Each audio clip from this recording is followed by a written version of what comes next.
Bilhin mo ko. Bilhin mo ko. 100 piso lang ako. Huwag mong maliitin ang liit ko, Pero ang halaga ko 1 bilyon. HMM. Teka, hindi ba karaniwang batong upuan lang to na nakikita sa kalsada? Paano naman naging 1 bilyon ang halaga nito? Kaso may 2 bato rito, Bakit ang laki ng pinagkaiba nila? Bahala na nga, tatanungin ko muna kung magkano. Titingnan ko kung mabibili ko. Boss, magkano naman tong malaking bato mo? Nako, hindi lang basta-bastang bato yan, Kung seryoso ka talagang kunin, ibibigay ko na lang sa'yo sa puhunan. 100,000 sa'yo na. Paano naman tong maliit? Parehong 100,000 yan. Ikaw na ang bahala kung alin ang gusto mo. Hey! HMM mga loko. Yung mga lalaking yun, kanina pa umaaktong kain na hinala. Mukhang hindi ko muna pwedeng kunin tong maliit na bato ngayon. Tingnan mo nga naman ang mga ngiti nila, abot hanggang tainga. Siguradong may pinaplano silang kalokohan. Dahil kursunada ni Jiang Bao ang batong to. Siguradong magandang klase yan. Mamaya, kapag nakapili na siya, kahit anong mangyari, aagawin natin yan sa kanya. May mali talaga sa mga taong to, Bibilhin ko muna tong malaking bato para pakiramdaman sila. Pero sa totoo lang, ano ba talagang meron sa loob ng 2 batong to? Kahit ako, hindi ko talaga mabasa. Susugal na lang ako sa kutob ko. Siguradong mas sulit tong malaki. Kukunin ko yang malaki. Ibalot mo na, boss. Heto na ang pagkakataon, utu-uto. Teka lang, boss. Kursunada ko rin yang batong yan. Bibilhin ko ng 200,000. Sabi ko na nga ba, gusto lang pala nilang umagaw ng swerte sa likuran ko. Mukhang kailangan ko ng mas mag-ingat sa susunod. Da Wenshi, seryoso ka ba dyan? Huwag kang makisali sa kabaliwan ng lalaking yan Kapag nalaman ng tatay mo na gumastos ka ng 200,000 para lang sa sirang batong yan, baka pasabugin na niya ang ulo mo. Wala kang alam. Kilalang kilala ang lalaking yan sa galing humanap ng kayamanan. Laging asintado ang mata niyan. Kung handa siyang gumastos ng 100,000 para dyan, tiyak na mamahalin ang bagay na yan. Oo nga, tama si Wenshi. Nakita ko na kung paano pumili ng gamit ang lalaking yan. Parang namumulot lang talaga siya sa tabi-tabi. Kahit anong dampot niya, umaabot sa 10 hanggang 100 milyon ang halaga. Totoo ba yan? Ganon siya kagaling. Malalaman mo rin mamaya kapag nakuha ko na ang batong to. Panoorin nyo na lang itong Kuya Wenyo. Pare, ako ang unang nakakita sa batong to. Yung sisingit ka na lang bigla para mangagaw. Mukhang labag yata sa patakaran HMP, gago lang ang tatanggi sa pera. Mas malaki ang inaalok kong presyo kaysa sayo. Kaya natural lang na sa akin mapupunta to. HMP, kung gusto mo talaga ng gulo, huwag mo akong sisisihin kung maging walang hiya ako sayo mamaya. Huwag kang umasa na maaagaw mo sa akin ang batong to. 500,000, 1 milyon. Bata, kilala mo ba kung sino siya? Pakiusap, umayos ka, tumigil ka na sa pagtawad. Kapag binangga mo si Da Wenshi ng Emerald Street, siguradong hindi mo kakayanin ang magiging parusa mo. Pues, pasensya na, wala akong pakialam kung Wenshi o Wenbei man yan. Sabi mo nga, sa pinakamataas na tumawad mapupunta to. Aba, matapang ka rin Tingnan nga natin kung gaano karami ang pera mo. Dudurugin kita, 10 milyon, 20 milyon. Bata, may ganyan ka ba karaming pera?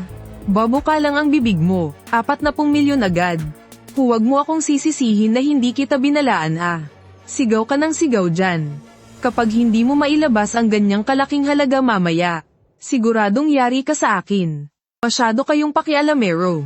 Kung may ibubuga ka talaga, sige, taasan mo pa ang bid. Kung hindi mo rin lang kaya, manahimik ka na.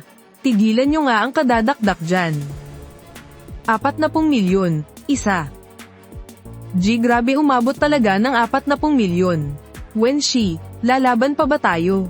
40 milyon, 2. May tataas pa ba sa 40 milyon? Kung wala na, mapupunta na ang batong ito sa binatang ito. 100 milyon. Ha? Nabaliw na mga siraulo na. 200 milyon. 300 milyon. 400 milyon.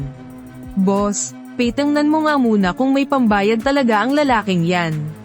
Kutob ko, nagyayabang lang yan dito eh.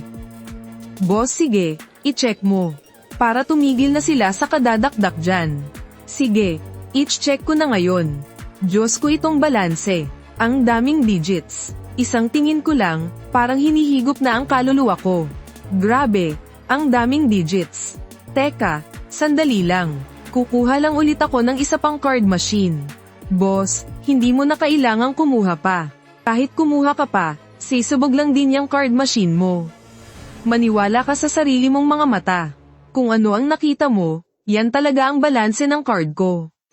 Ang kailangan mo lang namang sabihin sa kanila ay kung kasya ba ang balanse ko para magbayad, yun lang. Wala nang dapat pang ipaliwanag. Ngayon lang ako nakakita ng ganito kahabang balanse. Hindi ko tiningnan ng maigi. Pero siguradong nasa ilang bilyon to. Paano naging ganito kay ama ng binatang ito? Sino ba talaga siya? Boss, sa hitsura pa lang ng mukha mo, alam ko na. Nawalang laman ang bank card ng lalaking yan. When she nagkakamali ka. Ang bank card na inabot sa akin ng binatang ito ay may sapat na pera para bayaran ng halagang binad niya kanina. Ano? Sumabog na yung swiping machine ah. Hindi mo ba nakikita? Ha? When she? Mukhang may ibubuga rin ang makong na to ah. Lalabanan pa ba natin? Kung ganyan kataas ang presyong ibinibigay niya, siguradong hindi lang basta-basta ang batong upuang yan.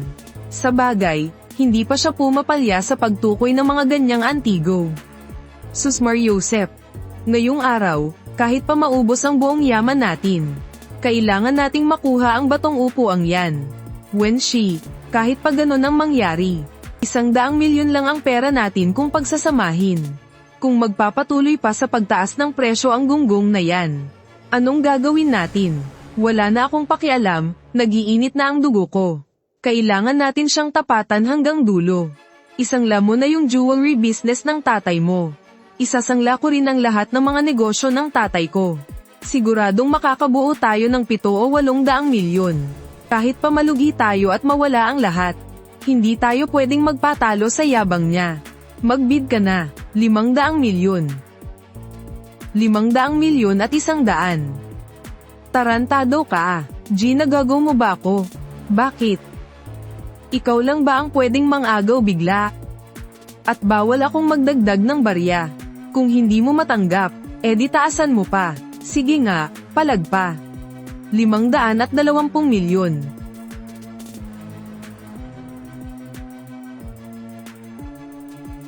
600 milyon. 650 milyon. 660 milyon. 700 milyon. 700 milyon at 100. Baliw na. Sobrang tindi na ng tensyon dito. Natulala na ako sa tindi ng presyuhan. Hindi na yata batong upuan ang binibili ng mga to eh. Bibingan na yata ng mga ninuno nila ang binibili nila. Arg. 750 milyon. 800 milyon. 850 milyon, tutoy. Sige nga, taasan mo pa kung may ibu.